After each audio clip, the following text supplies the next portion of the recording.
at the brickworks, just on the edge of Dresden, I was in charge there of 45 men, prisoners. I was a prisoner, of course, and I had to work the same as them, but the German rules were that the senior man, if he was an NCO, he had to be in charge. Now, on one occasion, we had a man there who was really in the Royal Air Force, and he was masquerading as a soldier, a prisoner of war. He was a prisoner, of course. He'd come from another camp, and I helped him to escape. I don't know what happened to him eventually, but he got away that night by my lifting barbed wire and a window and putting it back when he'd gone. Once the Germans found him missing, they blamed me. Of course, I was in charge, but they didn't get anywhere with me, and the matter seemed to be dropped. But instead of punishing me, or punishing us all, they brought in a German Shepherd dog. Now that, I believe, was against the international code for prisoners of war, British prisoners of war, at any rate, to guard them with a dog. They brought in this Alsatian dog, and they chained him up at night outside our windows, right outside the window that man went out of, but they didn't realise that. It was convenient that there were pieces of iron cemented into the wall outside with a barbed wire over it, and he managed to get through there. Now they chained the dog at night up to one of these bars, and his name was Lux. I think that's a Latin word for light, but Lux, Lucky Lux. However, he was rather a ferocious looking beast, and we knew we couldn't go near him. But he had a long chain. But one day, in the middle of the day, middle of the morning, about 11 o'clock in the morning, I was working in the kiln, plastering, sealing one of the kiln doors to keep the gas back from the fire. That was my job. I was plasterer, and plastering it all over. And I suddenly realised I needed a barrow to get some more brick dust. That's what I used, brick dust and water instead of cement. And I hadn't got a barrow, so I said to the guard, there was a sentry standing over me, I said, I need a barrow, so I must go down to the gate. And there was an iron gate, chain, locked, with a sentry by it, which went through to our living quarters. So I was allowed to go down there, and I said to the sentry, I must go through, I need a barrow.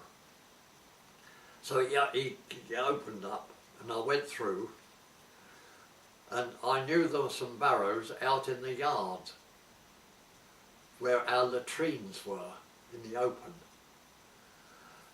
And I walked through, and the commandant was watching me through the window, and I walked out onto the path towards my barrow, and standing in the path, blocking my way, was Lux, dangling his chain.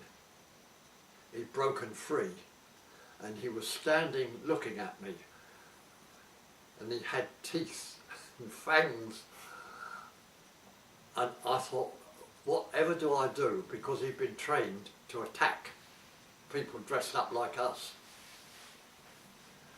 And I stood there for a moment looking at him,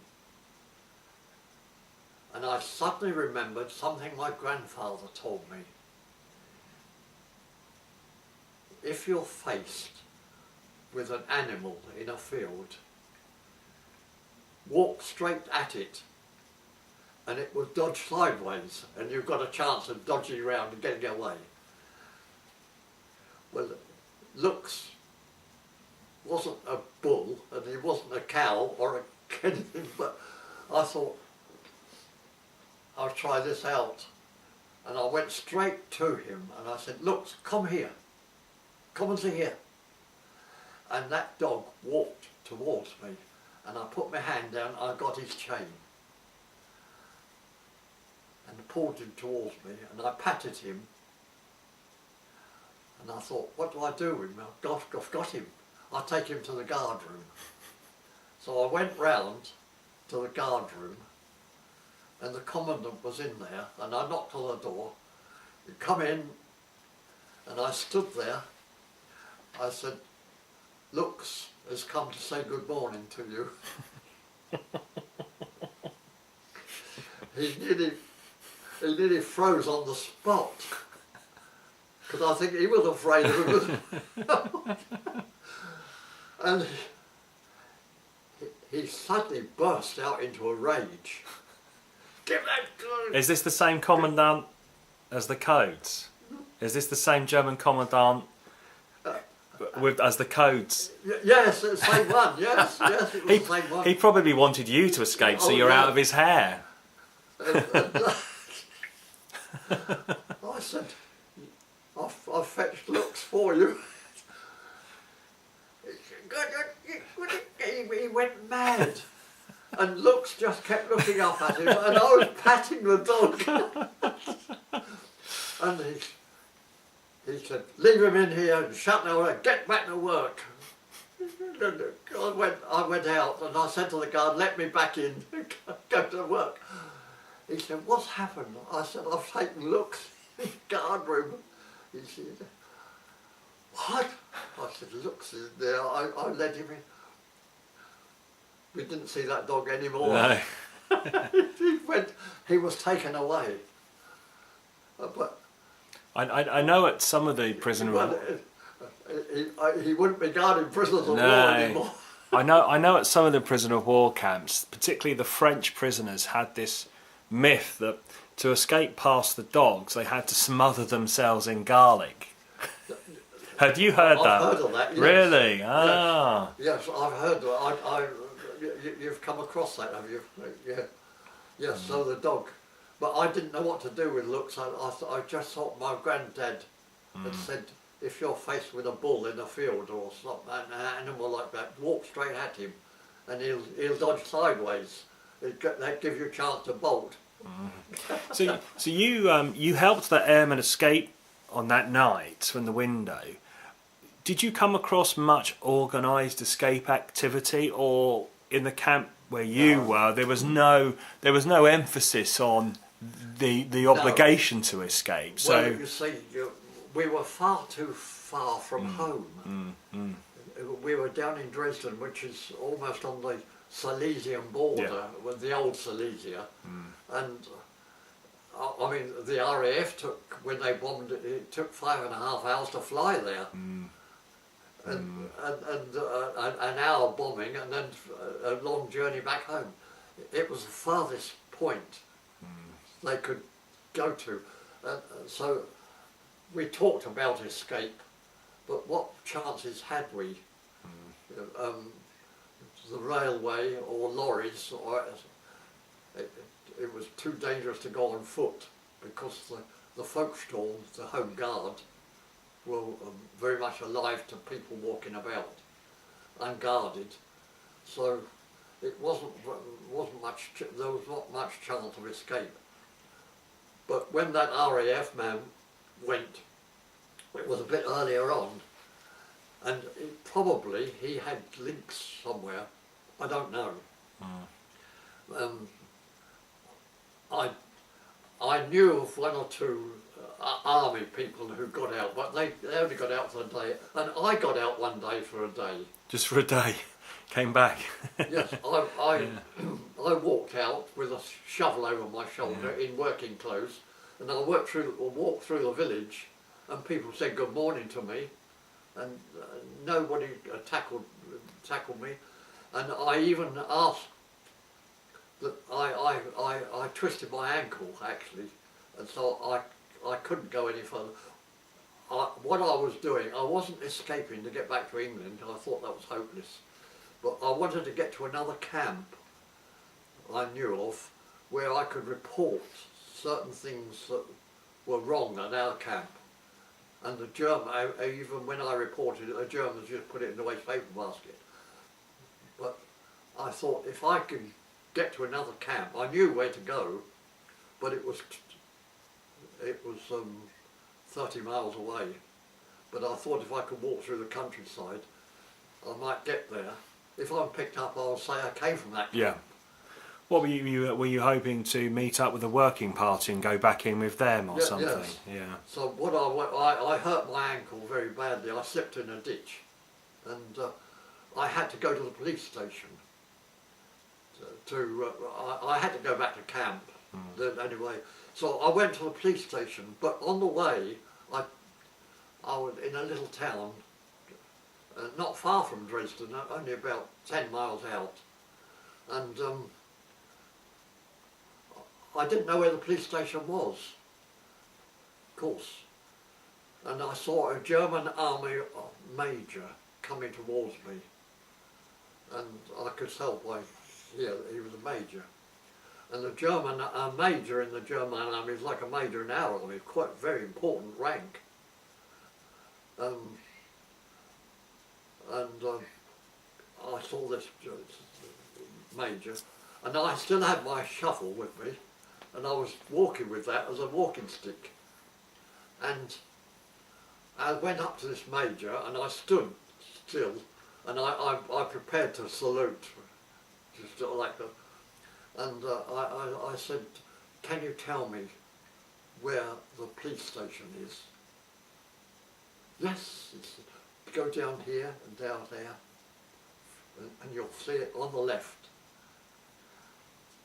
"Thank you," and he walked on. He didn't query for one moment. I had a dirty old blue overalls on, and red triangles painted on, POW, and on my back, KG, Kriegsgefangene, yeah, prisoner of war. He was so interested on where he was going with his briefcase. And I went round there, and I found the police station, and I went in there, and the old man in there, an old soldier, policeman in there, he was reading the paper. And "What do you want?" I said, "I'm a Kriegsgefangene, escaped." "Oh," he said, "don't bother me, I'm busy. I thought, well, I'm in Wonderland. Why do they talk like this? So I put my hand down my shirt and pulled my identity disc out, the German one, the metal one, and I held it up. I said, "I am a Kriegsgefangene, escaped." "Oh God," he got his rifle up. "Stand still, don't move, I'll shoot." And he on the whistle, and two of his pals came out from the back.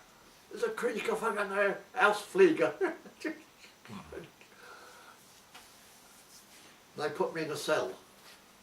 They were quite kind. They gave me a drink of some acorn coffee. That's coffee. And they phoned, they said, "Where do you come from?" Well, I told them where I was going. I said, "Stalag 4A, with Hohenstein." Well, of course, I made a mistake there, because by calling them, telling them I came from Stalag 4A, I'd already come from 4A, because it covered the work camp. They rang there, and they said, "Oh yes, there's one missing from from Auschwitz in Dresden. Keep him there, and someone will pick him up." And the most hated Oberfeldwebel we knew came to pick me up. Everybody, every prisoner of war in that district hated him, and he hated us. He was a Nazi in and out, right through. And I thought, well, I've got to go back to Dresden with him. How am I going to travel? We travelled first class on the railway because he was entitled to first class travel. And we went into a compartment with there were 3 or 4 German officers in there, and him. He was an Oberfeldwebel, he was a sergeant major type. And he introduced me to them. This is Mr. Brock. He's working in one of our camps. And he didn't say he's an escaped prisoner of war and I've captured him or anything like that. They offered me cigarettes. I didn't smoke. I don't, no. Don't smoke. And so we were talking away, and they included me in their conversation, and so did he. He was as nice as pie. He was showing off in front of these. Were they aware? Was he or your prior camp authorities, were they aware that you were trying not to escape back to England, but you were trying to get to the other camp? Were they aware of that? I told him. I thought, well, he hates our guts and we hate his, so I might as well tell him the truth and let him stew in it. And I told him, because he was partly responsible for it. And he said, "Es macht nicht." It doesn't matter. Can you remember roughly what sort of date this would have been? Can you remember approximately what date this would have been? Which year? Can you remember which year it was? 42, 43? It was 1940. It was 1940, end of 44. End of 44. Yes. Yeah, and things were going bad for the German army. That's Russia. Probably why he's thinking it doesn't matter. And in France. On D-Day side. Now, he took me to Dresden, to the infantry barracks. I've been there, yeah. You see, over on the Neustadt.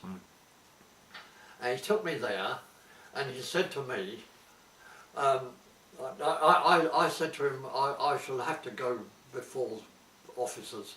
No, he said, I choose the punishment, my rank. He said, I'm giving you 4 days in the cell. 4 days. He said, Brot und Wasser. Nur Brot und Wasser. And no conversation with anybody. So I thought, that's good. So I went into the cell, and another officer came to see me, and he turned out to be the doctor. He's an MO. Younger fella, and I showed him my ankle was swollen, you see. And I said, can you do anything for it? No. He said, at the moment, we have too many casualties coming from Russia, and I can't do anything for you. You just have to get over it. I said, well, it's very painful. It might be broken. We felt. He said, I'll tell you what I'll do. He said, I'll send for a British prisoner of war doctor in Dresden, in the Altstadt. So I thought, well, that's going to be a blessing to me, because I know only one over there, and he was a New Zealander, Captain Lusk, and he came to see me.